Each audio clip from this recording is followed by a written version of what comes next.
Hi. So from this session onwards, I want to start discussing another data structure that is trees. ठीक है, तो trees क्या होते हैं? Tree is a hierarchical data structure which stores the information naturally in the form of hierarchical style, right? Tree is one of the most powerful and advanced data structures.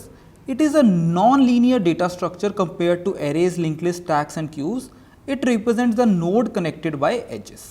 ठीक है, तो एक जो जनरल ट्री होता है वो इस तरह से दिखता है, राइट?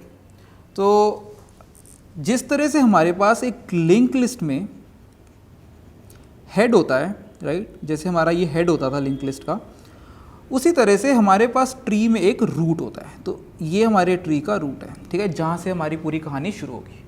ओके, सो हेड के पास हमारे पास लिंक लिस्ट में क्या था कि एक नोड का एड्रेस होता था, जो उसका नेक्स्ट नोड था उसका एड्रेस था. But in the case of a tree उसके पास ज़्यादा नोड्स का एड्रेस भी हो सकता है. ठीक है, एक जनरल ट्री की अगर मैं बात करता हूँ, उसके पास कितने भी नोड्स का एड्रेस हो सकता है. जैसे इस पर्टिकुलर केस में मैं देख रहा हूँ ए के पास बी और सी का एड्रेस होने वाला है, राइट? तो जो बी और सी है हम लोग इसको ए के चिल्ड्रन भी बोलते हैं, राइट? तो बेसिकली ए के पास एक तो डेटा होगा एंड ए के पास बी और सी का एड्रेस होगा, राइट? और भी चिल्ड्रन इसके हो सकते थे, बट इस केस में दो चिल्ड्रन इसके. ओके, सिमिलरली बी के पास कुछ डेटा होगा और उसके जो फर्दर चिल्ड्रन है उसका एड्रेस होगा बी के पास. इस केस में बी के पास 3 चिल्ड्रन है, D, E and F. Similarly C के पास कुछ डेटा होगा और इसका एक चाइल्ड है, that is G over here, right? तो बेसिकली ट्री कैसे डिफरेंट है एक लिंक लिस्ट से, यहाँ पे हर नोड के पास मोर देन 1 नोड का एड्रेस भी हो सकता है, जिसको हम उसके चिल्ड्रन भी बोलते हैं. तो बेसिकली लिंक लिस्ट था वो एक लीनियर डेटा स्ट्रक्चर था, जो ट्री है वो एक हायरार्किकल डेटा स्ट्रक्चर है. ठीक है, जैसे हमारे पास हेड होता है वैसे हमारे पास अभी रूट है एंड सो ऑन, उसके फर्दर चिल्ड्रन होते रहते हैं, right? Then let's look at some of the terms. So we have already discussed that A is the root, right? Then B and C are known as the siblings, right? B and C are known as the siblings, okay, because they have a common parent that is A. Then G is a leaf node. ठीक है, तो leaf node क्या होता है? वो node जिनका कोई भी फर्दर चाइल्ड नहीं है, जैसे F, E, D, इनका फर्दर कोई भी चाइल्ड नहीं है, so these are the leaf nodes. ठीक है, जैसे A पेरेंट है तो B उसका चाइल्ड है. ठीक है, सो अगर मैं बोलता हूँ कि B का पेरेंट नोड कौन सा है, B का पेरेंट नोड A है, राइट? एंड A के चाइल्ड नोड्स कौन से हैं, B and C. Okay, then what is a subtree? जैसे ये अगर पूरा एक ट्री है, then this is a sub tree of that. ठीक है, तो ये एक सब ट्री है. सिमिलरली ये एक सब ट्री है, right? G is also a subtree, right? Then F is also a subtree, E is also a subtree, D is also a subtree, right? तो ये हमारे subtrees हैं, right? So this is basically the terminology that we will be using, right? तो अभी discuss कर लेते हैं कि इसको इम्प्लीमेंट कैसे करेंगे एक ट्री को.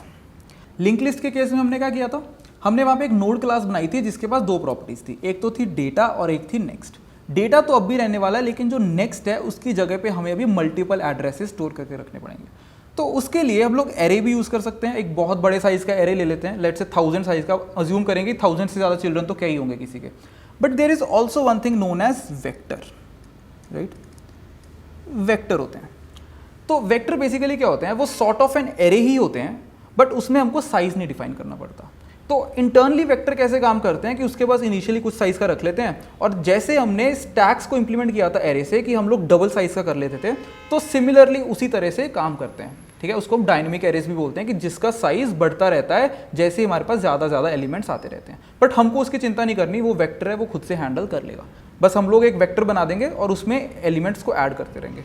अब वो एलिमेंट्स ऐड करने के लिए हमारे पास एक फंक्शन होता है, जैसे कि पुश बैक फंक्शन होता है. अगर मुझे वेक्टर का साइज चाहिए तो साइज फंक्शन होता है. बट वो सारे हम लोग देख लेंगे जैसे हम लोग इंप्लीमेंट कर रहे होंगे. ठीक है, अभी उसकी टेंशन लेने की जरूरत नहीं है, राइट?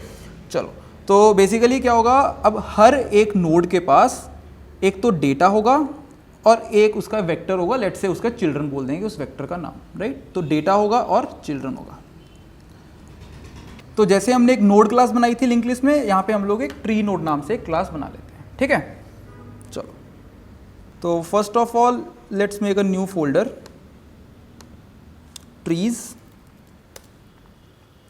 एंड इसमें एक फाइल बना लेते हैं, tree node.cpp. क्योंकि मुझे इसमें एक वेक्टर यूज़ करना है तो सबसे पहले वेक्टर को इंक्लूड करना होगा, hash include vector, and again template use करूँगा ताकि किसी भी टाइप के एलिमेंट्स रख सकें, type name T class tree node. तो सबसे पहले प्रॉपर्टीज़, हमारी जो दो प्रॉपर्टीज़ हमको बनानी है, एक तो T data, right, and secondly हमको एक वेक्टर चाहिए चिल्ड्रन नाम का। तो उस वेक्टर में क्या होगा, पॉइंटर्स होंगे ट्री नोड्स के, राइट, जो हमारे ट्री नोड्स फर्दर होने वाले हैं उसके पॉइंटर्स उसमें स्टोर होंगे।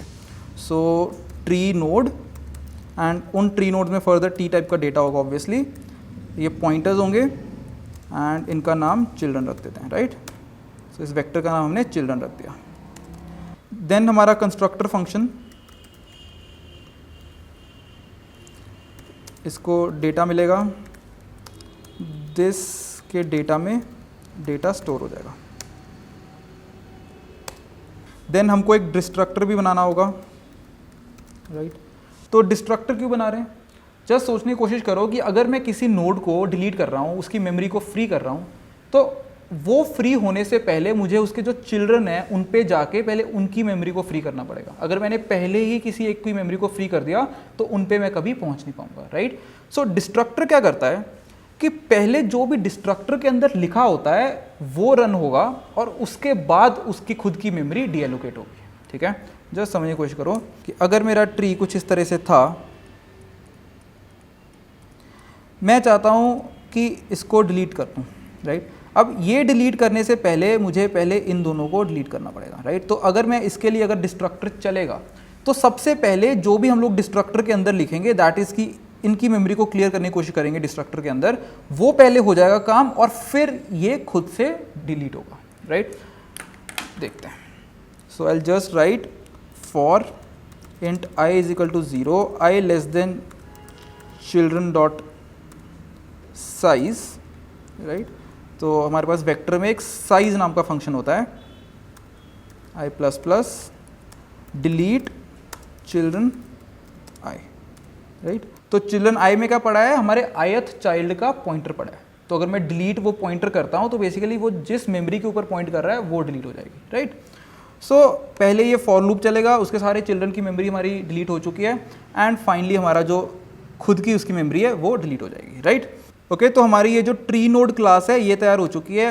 अगले सेशन में हम लोग एक ट्री यूज डॉट सीपीपी बनाएंगे और उसके अंदर सबसे पहले इनपुट लेंगे एक ट्री का, राइट। Thank you.